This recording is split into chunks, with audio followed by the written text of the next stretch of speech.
નર્મદા કલેક્ટરશ્રીને આવેદનપત્ર આપવામાં આવ્યું છે। ભારત દેશ એક કૃષિ પ્રધાન દેશ છે। ગુજરાતની વાત કરું કે આપણા જિલ્લાની વાત કરું, આપણે સૌ કૃષિ અને પશુપાલન પર જ્યારે નિર્ભર હોય ત્યારે જગતનો જે તાજ છે પોતાના પરિવાર સાથે આખા વર્ષ દરમિયાન પોતાની ખેતીમાં પોતાનો જીવ હોમી દે છે, પરસેવો પાડે છે અને જ્યારે એનો કાચો માલ નીકળે છે ત્યારે માર્કેટ યાર્ડમાં લઈ જાય છે અને માર્કેટ યાર્ડમાં કેટલાક વેપારીઓ અને કેટલાક દલાલો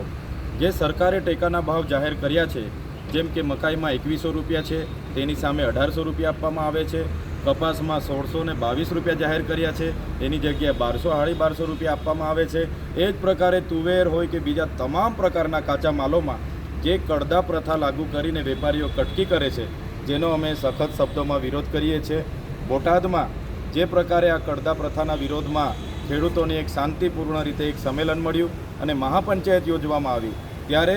પોલીસે પરવાનગી ન લીધીના નામે જે એમની સાથે જે દુર્વ્યવહાર કર્યો છે, લાઠીચાર્જ કર્યો છે, ઘરના બારણા દરવાજા તોડીને જે એમને ખેડૂતો જગતના તાજ સાથે જે એમણે વ્યવહાર કર્યો છે, જેને અમે સખત શબ્દોમાં વિરોધ કરીએ છીએ। અને જે પણ અમારા ખેડૂત નેતા રાજુ કરપડા હોય કે પ્રવીણ રામ હોય એની સહિત જેટલા પણ ખેડૂત આગેવાનોને એમણે એરેસ્ટ કર્યા છે અને જેલમાં નાખી દીધા છે, ત્યારે આ ગુજરાતમાં ખેડૂતોના ખૂબ મોટો આક્રોશ છે અને આવનારા દિવસોમાં પણ આ આંદોલન આગળ જશે, એમાં અમે બધા સાથે છે।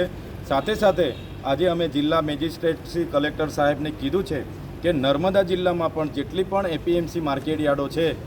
એમને સરકાર કરોડો રૂપિયા દર વર્ષે એના ખર્ચાઓ માટે આપતી હોય અને આ માર્કેટ યાર્ડો માત્ર ને માત્ર પદાધિકારીઓના કમાવાના સાધનો બની ગયા હોય, જેને તાત્કાલિક ધોરણે તમામ એપીએમસી ચાલુ કરવામાં આવે અને ટેકાના ભાવે કાચા માલની ખરીદી કરવામાં આવે એવી અમારી માગણી છે। જે પણ લોકો બજારોમાં બેસીને ગામડાઓમાં બેસીને અને લાયસન્સ વગર કાચા માલની ખરીદી કરે છે અને ખેડૂતો સાથે અન્યાય કરે છે એની યોગ્ય તપાસ કરીને એમના સામે ન્યાયિક કાર્યવાહી કરવામાં આવે એવી પણ અમે માંગ કરી છે। સત્તા પક્ષના કેટલાક નેતાઓ દ્વારા એવું કહેવામાં આવ્યું છે કે આમ આદમી પાર્ટીના નેતાઓ ગુજરાતમાં અરાજકતા ફેલાવી રહ્યા છે ખેડૂતોને આગળ કરીને। સત્તા પક્ષમાં ભારતીય જનતા પાર્ટી છે, એમનું 30 વર્ષનું શાસન છે,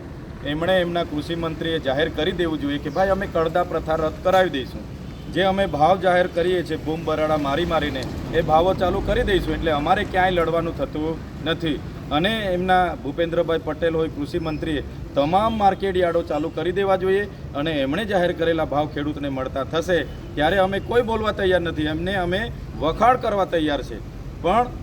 એમનામાં હિંમત નથી કે કડદા પ્રથા અમે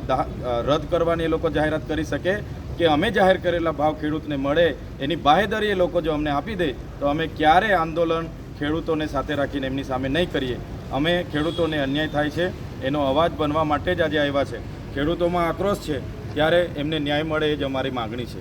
ઓકે, ડન।